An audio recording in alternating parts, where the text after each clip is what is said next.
اللہ یا اللہ یا اللہ۔ پارٹ 5 والدین اور بچے۔ جانیے بچوں کی تربیت کے حوالے سے اور بچوں کی دلچسپی کے لیے بہت کچھ۔ حکیمہ کی نصیحتیں۔ میں نے اپنے تجربے سے یہ دیکھا ہے کہ والدین کی قرآن و حدیث کی بنیاد بہت مضبوط ہونی چاہیے۔ اگر آپ نے قرآن و حدیث کو اپنی زندگی میں وہ اہمیت نہیں دی، اس طرح سے نہیں سمجھا جیسے آپ کو سمجھنا چاہیے، تو آپ بہت نقصان میں رہیں گے، چیزوں کی حقیقت تک نہیں پہنچ پائیں گے۔ آپ نے علم کا آغاز قرآن و حدیث سے کرنا ہے۔ اپنے آپ کو زندگی بھر قرآن کا طالب علم بنانا ہے۔ 1-2 سال کا کورس یا کبھی کبھار کوئی کلاس اٹینڈ کر لی۔ آپ کے مسئلے حل نہیں ہوں گے، آپ اپنے بچوں کو کچھ نہیں سکھا پائیں گے جب تک آپ نے قرآن و حدیث کو نہیں سمجھا ہوگا۔ اکثر میں نے دیکھا ہے کہ کبھی کوئی کلاس ایسی ہو جن میں خواتین کی 9 عمر بیٹیاں بھی بیٹھی ہوں، جن آیات میں والدین نماز کے حوالے سے کچھ ہو تو مائیں ان کو دیکھنا شروع ہو جاتی ہیں، بجائے اس کے کہ اپنے اوپر اپلائی کریں۔ والدین کے ساتھ احسان کریں۔ ساس سسر بھی والدین کی طرح ہی ہوتے ہیں، ان کی خدمت کریں۔ اپنی نماز کو بہتر بنائیں، اس سے بچے سیکھتے ہیں۔ بچے والدین کی نقل کرتے ہیں، جیسے والدین کریں گے ویسے ہی بچے کرنے کی کوشش کرتے ہیں۔ جن چیزوں اور لوگوں کو والدین اہمیت دیتے ہیں، بچے بھی ان کو اپنی زندگی میں اہم سمجھتے ہیں۔ تو جب کسی لیکچر کے دوران کوئی ایسی آیات آتی ہیں تو والدہ بیٹی کو آنکھیں دکھانے لگتی ہے کہ سن رہی ہو، اور بچہ اگلی بار ساتھ جانے سے کترانے لگتا ہے۔ تو آپ نے جب بھی کسی کلاس میں یا کسی درس میں جانا ہے تو یہ نہیں سوچنا کہ واپس آ کے اپنے کھانے کی میز پہ بیٹھ کے یہ ساری باتیں بچوں کو بتاؤں گی، بلکہ نہیں، یہ سب آپ نے اپنے لیے سیکھنا ہے۔ اپنی زندگی میں اس پر عمل کریں، اس سے بچے سیکھیں گے۔ بچے آپ سے پوچھیں گے کہ آپ یہ عمل ایسے کیوں کرتی ہیں، تو آپ بتائیں کہ آج میں نے قرآن کی یہ آیت پڑھی، یہ سنی، اور جہاں جہاں بچوں کی رہنمائی کی ضرورت ہو تو آپ رہنمائی کریں۔ صحابہ، سیرت النبی صلی اللہ علیہ وآلہ وسلم، اسکالرز اور اچھے لوگوں سے آپ سیکھیں اور پھر عمل کریں۔ مثلاً کہ آج غصے کے بارے میں پڑھا تو اپنے غصے پر کنٹرول کرنے کی کوشش کریں۔ پھر ایسی کتابیں پڑھنا جو والدین کی تربیت کے حوالے سے ہوں۔ میرے پاس بہت سوال آتا ہے کہ کوئی ایسی کتاب کا نام بتا دیں جو والدین کے حوالے سے ہو، تو میں کہتی ہوں کہ کوئی بھی کتاب آپ کو ملے وہ پڑھیں، ہر طرح کا علم لیں۔ اگر اس کتاب میں قرآن و حدیث کے خلاف کوئی بات ہے تو آپ اس کو چھوڑ دیں۔ آپ گوگل پر سرچ کر سکتے ہیں، بہت سے آرٹیکل مل جائیں گے، اس سے بھی آپ بہت رہنمائی حاصل کر سکتے ہیں۔ بہت سے ایسے پلیٹ فارم ہوتے ہیں جہاں سے ہم والدین کی تربیت کے حوالے سے سیکھ سکتے ہیں۔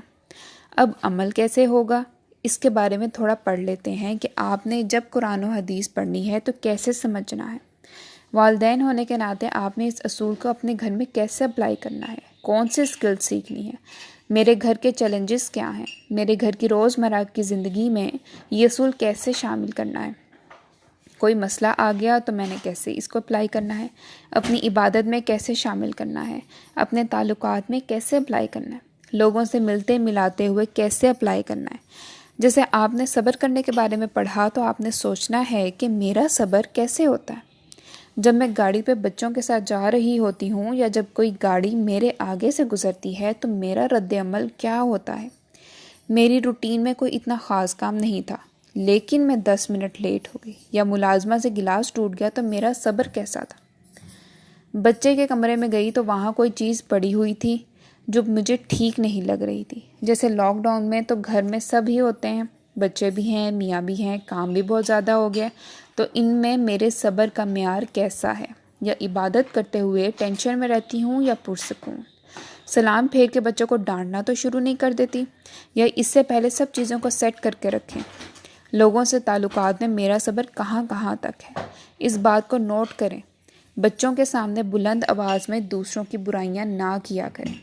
آپ بلند آواز میں بچے کے سامنے ہی کہتی ہیں کہ آج مجھے فلاں عورت پر بہت غصہ آیا، تو بچہ کہتا ہے کہ ماما کیا آپ نے اس کو ڈانٹا؟ تو آپ کہیں گی کہ بیٹا آج ہی میں نے حدیث پڑھی تھی، یا مجھے آیت یاد آ گئی تھی اس لیے میں نے یہ نہیں کیا۔ آپ بچے کو بتائیں کہ آج میں فلاں جگہ پر گئی تھی، وہاں پہ لوگ غیبت کر رہے تھے، میرے دل میں بھی خیال آیا باتیں کرنے کا، لیکن میں نے حدیث پڑھی تھی، مجھے یاد آ گئی۔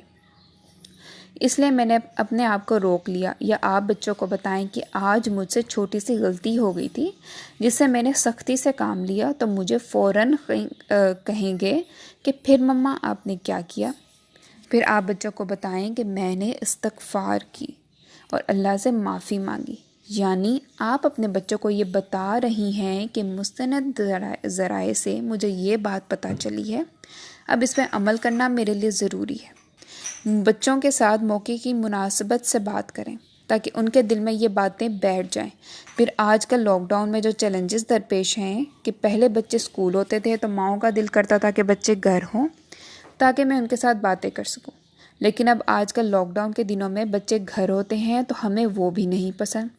پہلے بچے اسکرین کا استعمال کرتے تھے تو ہمیں وہ بھی پسند نہیں تھا، جبکہ آج کل سارا دن اسکرین پر اسکول کے لیکچرز ہوتے ہیں تو ہمیں وہ بھی نہیں پسند۔ چیزوں میں اللہ کی طرف سے خیر ہوتی ہے لیکن ہم انہیں نہیں سمجھتے، اسی وجہ سے ہمارے درپیش مسائل اور مشکلات میں کمی واقع نہیں ہوتی۔ اپنے ذہن میں یہ بات رکھیں کہ میں نے موقع کی مناسبت کے مطابق اس ساری صورتحال کو لے کر چلنا ہے۔ اس ساری صورتحال میں آپ کو اپنے بچوں کی رہنمائی بھی کرنی ہے۔ آپ ان بچوں کو ان کی عمر کے حساب سے رہنمائی دیں گے۔ آپ 1-2 سال کے بچے سے امید نہیں کر سکتے کہ وہ چھلانگ نہ لگائے یا پھر کسی جگہ پر بند کر بیٹھ جائے۔ جیسا کہ میرے پاس 7 ماہ کے بچے کو ایک عورت جون جولائی کے مہینے میں لے کر آتی ہے اور کہتی ہے کہ یہ تو مجھے بہت تنگ کرتا ہے، مجھے نہ دن میں کام کرنے دیتا ہے نہ رات میں آرام کرنے دیتا ہے۔ میں اسے یہ کہتی ہوں کہ کیا آپ یہ چاہتی ہیں کہ آپ کا بیٹا صبح ناشتہ کرے تو دوپہر کو کھانا کھائے، رات میں ڈنر کرے اور باقی سارا ٹائم آرام سے ایک جگہ پر لیٹا رہے؟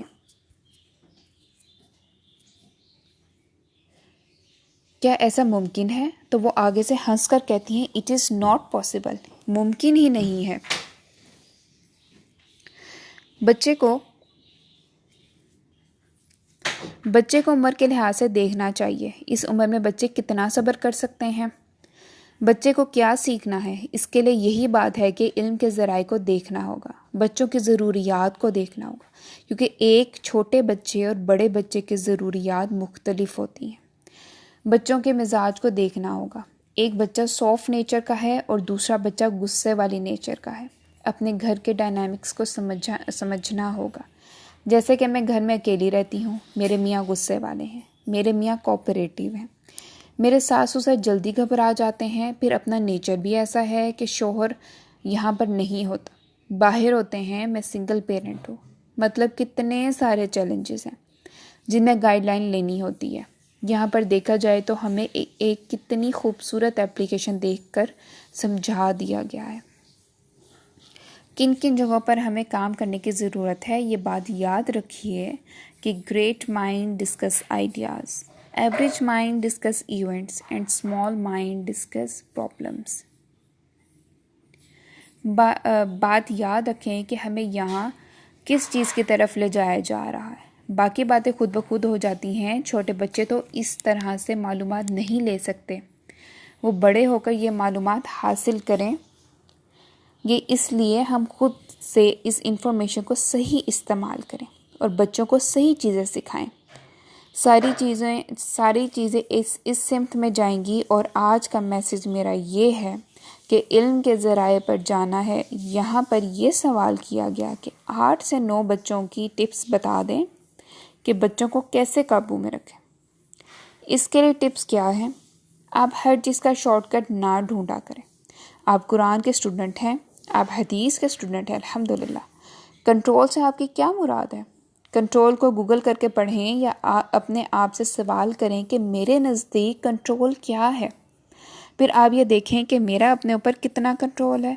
پھر آپ اس سے متعلق پیرنٹنگ کی کتابیں پڑھیں اور گوگل سرچ کریں کہ جس بچے کو میں کنٹرول کرنے جا رہی ہوں، اس بچے کو کنٹرول کرنا جائز بھی ہے یا نہیں، اس کی عمر کے مطابق بھی اس کی عمر کے مطابق ہیں بھی یا نہیں، پھر اس کے آگے چلیں۔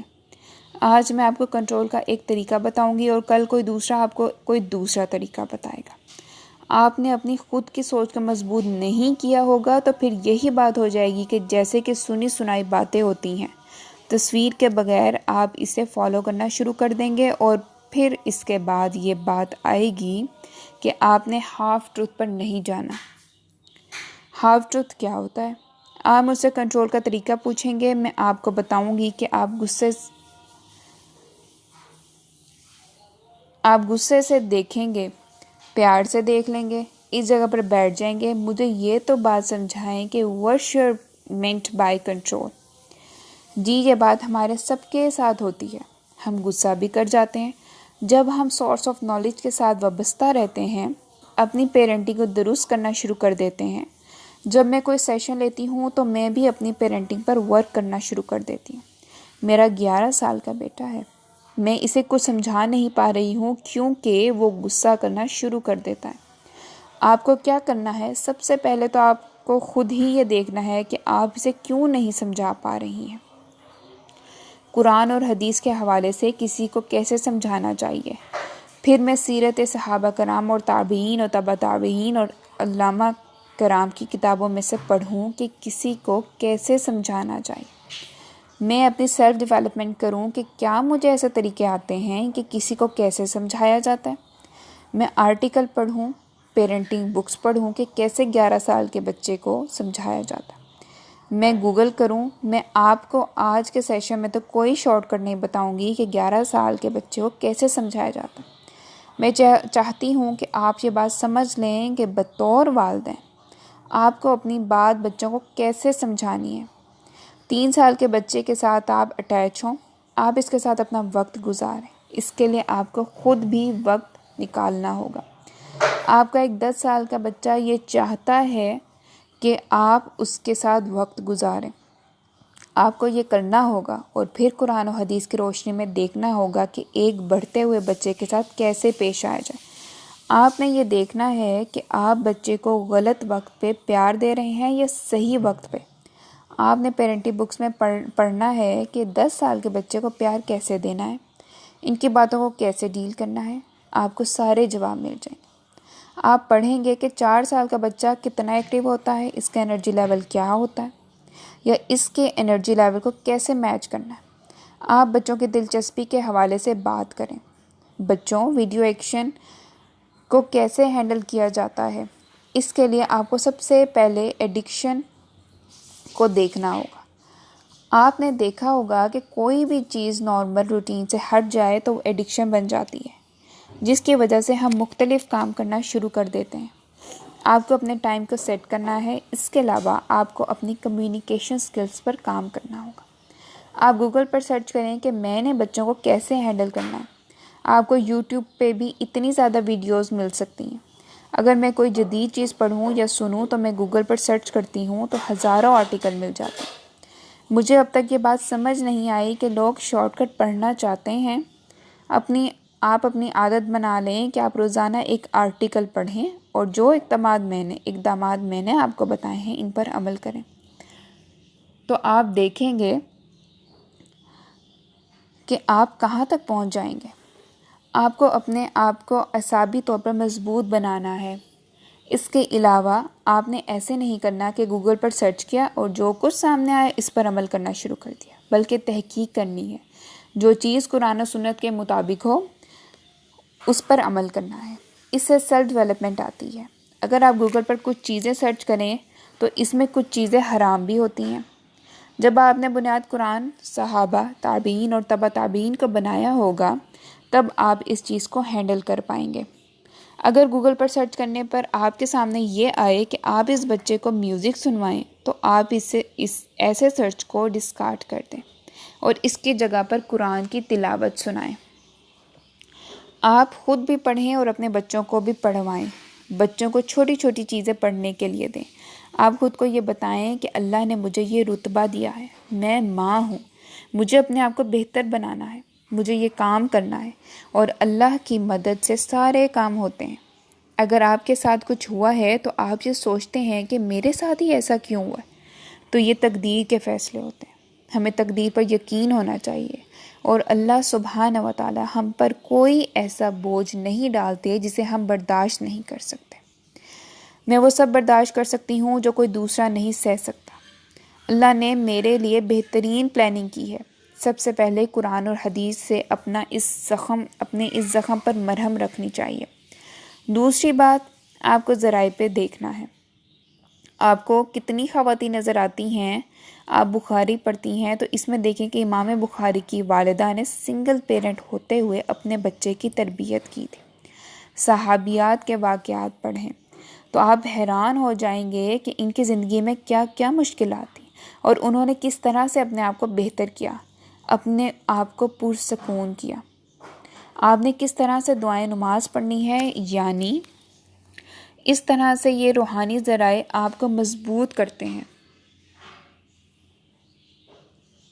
بچوں پہ کام کرنے سے پہلے آپ کو اپنے اوپر کام کرنا ہوگا، خود کو بہتر کرنا ہے، ڈپریشن اینگر مینجمنٹ کرنی ہے، ٹائم مینجمنٹ کرنی ہے۔ پھر آپ نے دیکھنا ہے کہ ایک سنگل پیرنٹ ہوتے ہوئے آپ کی کیا کیا ذمہ داریاں بن رہی ہیں، آپ کو خود کو صحت مند کیسے رکھنا ہے۔ میں نے ایسی بہت سی سنگل پیرنٹ کو دیکھا ہے جو کہتی ہیں کہ اگر مجھے چیٹ کر رہا تھا، مجھے ڈاج کر رہا تھا تو مجھے ویلیو نہیں کر رہا تھا، تو میں اللہ کی رضا پر راضی ہوئی اور آگے بڑھ گئی۔ اسلام کا تصور ہے کہ شکر گزاری ہمارے لیے اور خیر کے راستے کھولتی ہے۔ اگر ہمارے اندر شکر گزاری نہیں ہوگی تو ہمارے لیے وہ راستے نہیں کھلیں گے۔ پھر اس کے بعد اگر آپ پیرنٹنگ بکس پڑھتے ہیں کہ ایک سنگل پیرنٹ ہوتے ہوئے مجھے اپنے بچوں کو اس مشکل میں سے کیسے نکالنا ہے، لیکن اس سے پہلے آپ خود اس ٹراما سے نکلیں۔ اگر آپ خود اس ٹراما سے نہیں نکلیں گے تو بچوں کو کیسے نکالیں گے؟ پہلے آپ کو خود پر فوکس کرنا ہے، خود پر کام کرنا ہے، پھر آپ دیکھیں گے کہ آپ کو اس سے فائدہ حاصل ہوگا۔ جب آپ آہستہ آہستہ سب سیکھتے جائیں گے تو پھر آپ کے سارے چیلنجز پورے ہونا شروع ہو جائیں گے۔ اس لیے آپ کو اپنے اوپر حوصلے سے کام کرنا پڑے گا۔ والدین اور بچے میں اگلا موضوع ہے ہمارے لیے اللہ کافی ہے اور وہی بہترین کارساز ہے۔ بے شک اللہ بہترین حفاظت کرنے والا ہے۔ معمول کے مطابق احسن اپنے والد کے ساتھ گھر سے نکلا تو گھر سے نکلنے کی دعا پڑھی، بسم اللہ توکلت علی اللہ لا حول ولا قوت الا باللہ۔ ترجمہ: میں اللہ ہی کے نام کے ساتھ نکلا اور میں نے اللہ پر بھروسہ کیا۔ گناہوں سے ہٹنے اور عبادت کرنے کی طاقت اللہ ہی کی طرف سے ہے۔ ایسے سوچوں میں گم اپنے والد کا ہاتھ تھامے چل رہا تھا کہ اچانک ٹھوکر لگنے پر گھٹنوں کے بل گر گیا۔ اس کے والد اس کو گھر لے آئے اور مرہم پٹی کی، ہلدی والا دودھ پلایا۔ تھوڑی ہی دیر میں احسن اپنی چوٹ کو بھول کر کھیلنے کودنے لگا۔ رات کو برش کرنے کے بعد بستر پہ لیٹا تو اپنی بہن سے پوچھا، احسن آپی ایک بات پوچھوں؟ آپی: ہاں پوچھو۔ احسن: میں اللہ کا نام لے کر گھر سے نکلا تھا تو مجھے چوٹ کیسے لگ گئی؟ آپی مسکراتے ہوئے کہنے لگی، احسن ایک بات ذہن نشین کر لو کہ اللہ اپنے بندوں سے بہت محبت کرتا ہے۔ آپ نے جب دعا پڑھی، اللہ پہ توکل کر کے گھر سے نکلے تو آپ اللہ کی نگرانی میں ہو۔ انسان کی نظر محدود ہے، وہ سب کچھ نہیں دیکھ سکتا جو اللہ دیکھتا ہے۔ آپ کو جو چوٹ لگی ہے وہ یقیناً بڑی مصیبت کے آگے ڈھال ہے۔ ہو سکتا ہے آگے جا کر آپ کا سامنا کسی بڑی مشکل سے ہوتا جس کے سامنے یہ چوٹ کچھ بھی نہیں ہے۔ کبھی کبھار تو اللہ اپنے بندے کو بڑی مصیبت سے بچانے کے لیے چھوٹی آزمائش میں ڈالتا ہے، اور آپ اپنے رب سے اچھا گمان رکھو۔ اس میں بھی اللہ کی کوئی نہ کوئی مصلحت ہے، انسان اپنی ظاہری آنکھ سے دیکھ نہیں سکتا۔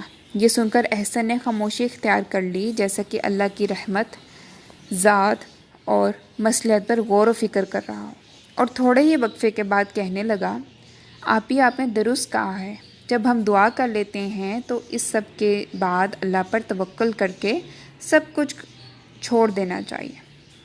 حسبنا اللہ و نعم الوکیل، ہمیں اللہ ہی کافی ہے اور وہ بہترین کارساز ہے۔ دعا میں نبی پاک صلی اللہ علیہ وآلہ وسلم پر درود کا مقام۔ سیدنا ابی بن کعب رضی اللہ عنہ نبی اکرم صلی اللہ علیہ وآلہ وسلم سے پوچھتے ہیں کہ کیا پوری دعا میں آپ پر درود پڑھ سکتا ہوں؟ تو نبی اکرم صلی اللہ علیہ وآلہ وسلم نے فرمایا، اگر ایسا تم کرو تو یہ درود تمہارے سب غموں کے لیے کافی ہوگا اور اس سے تمہارے گناہ بخش دیے جائیں گے۔ دعا کے لیے نبی کریم صلی اللہ علیہ وآلہ وسلم پر درود کا وہی مقام ہے جو نماز کے لیے فاتحہ کا ہے۔ Ya Allah, Ya Allah.